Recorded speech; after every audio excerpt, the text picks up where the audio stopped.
2 Samuel chapter 10. Sometime later, when the king of the people of Amon died, his son Hanun became king in his place.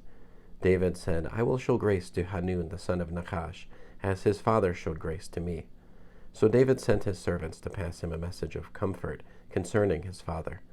David's servants entered the territory of the people of Amon, but the leaders of the people of Amon said to Hanun their lord, "Do you really think David is honoring your father by sending people to comfort you? Hasn't David actually sent his servants to you in order to look the city over, reconnoiter it, and overthrow it?" So Hanun took David's servants, shaved off half their beards, cut off their clothes halfway up at their buttocks, and then sent them away. On hearing how they had been treated, David sent a delegation to meet them, because the men had been deeply humiliated. The king said, "Stay in Yericho until your beards have grown back, and then return."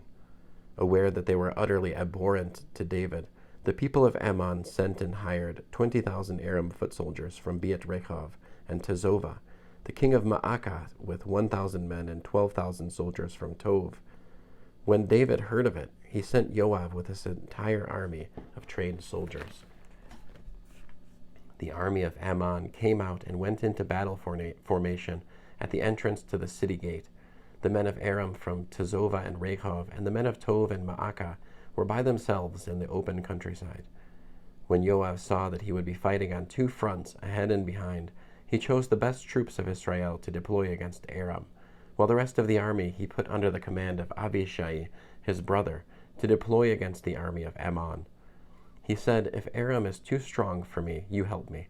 But if the army of Ammon is too strong for you, then I will come and help you. Take courage, and let's be strong for the sake of our people and the cities of our God. May Adonai do what seems good to him."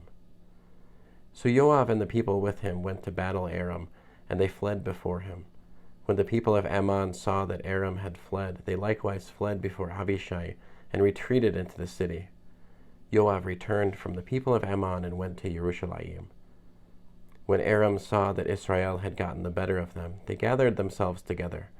Hadadezer sent and brought out the people of Aram who lived beyond the Euphrates River. They came to Helam with Shobach, the commander of Hadadezer's army, at their head. It was reported to David, so he gathered all Israel together, crossed the Jordan, and came to Helam. Aram deployed themselves against David and fought him. But Aram fled before Israel.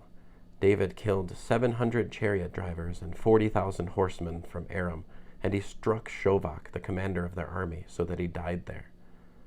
When all Hadadezer's vassal kings saw that they had been defeated by Israel, they made peace with Israel and became their subjects. So Aram was afraid to help the people of Ammon any more. End of 2 Samuel chapter 10.